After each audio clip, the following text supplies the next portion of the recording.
Advent ushers in Christmas.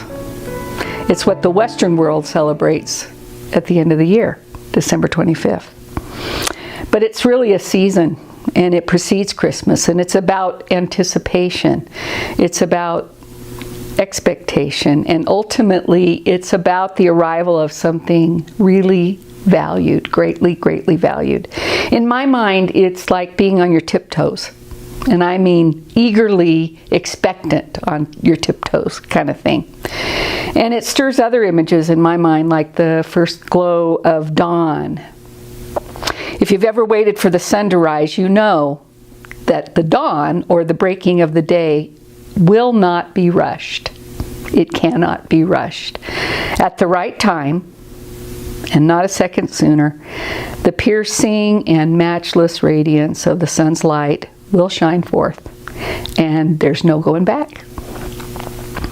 Even before I was a follower of Christ, I loved Christmas. I loved getting presents, and of course I loved giving them.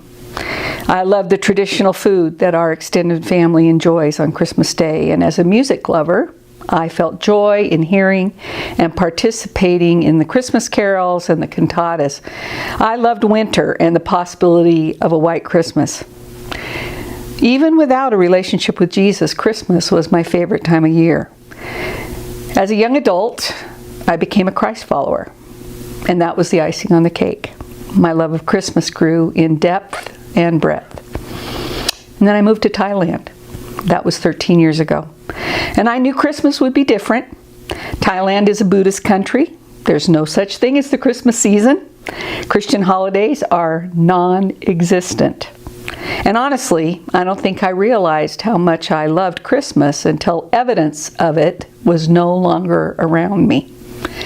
When I started working alongside the Karen, the largest of the hill tribes in northern Thailand, and many of whom are believers in Jesus, I discovered how new cultures and contexts shape our seasons and our celebrations.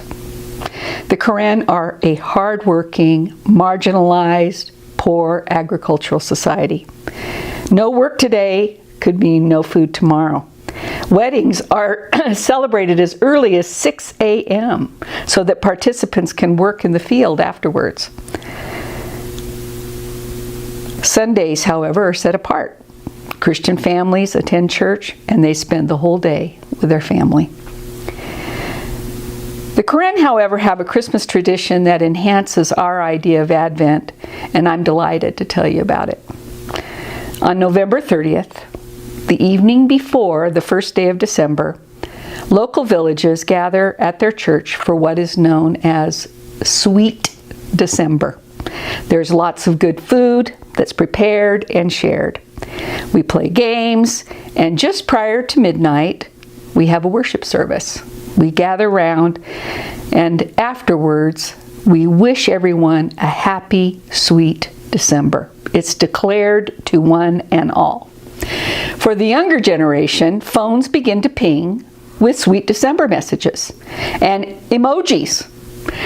Christmas carols are sung, and there is joy in the camp. It's begun. Sweet December begins at 12:01 on the first day of December, the Christmas month. And all that Christmas means, and for the Karen, we are talking about the birth of Jesus, begins a month of worship services and celebrating the Savior of the world. For the whole month of December, each village church remembers the coming of Jesus, and each village church decides when and how they'll celebrate it. The actual celebration of Christmas is not necessarily on the 25th, but on a Sunday in December that they determine. Each church determines which Sunday they'll celebrate. And then they travel to celebrations in other villages. The celebration is a church-centered event. It's not a family event. It's not a home event. It's a church-centered event. And it's usually an evangelical gathering. And unbelieving family and friends are invited to join in. Sweet December is Advent for Karen believers. It's a way to remind each other and others around them that God came down to earth and lived among us. He made a way for us to know our Creator, to live a purposeful life, and enjoy an eternity with Him. So for you, I wish, from the Karen people in Thailand, a sweet December.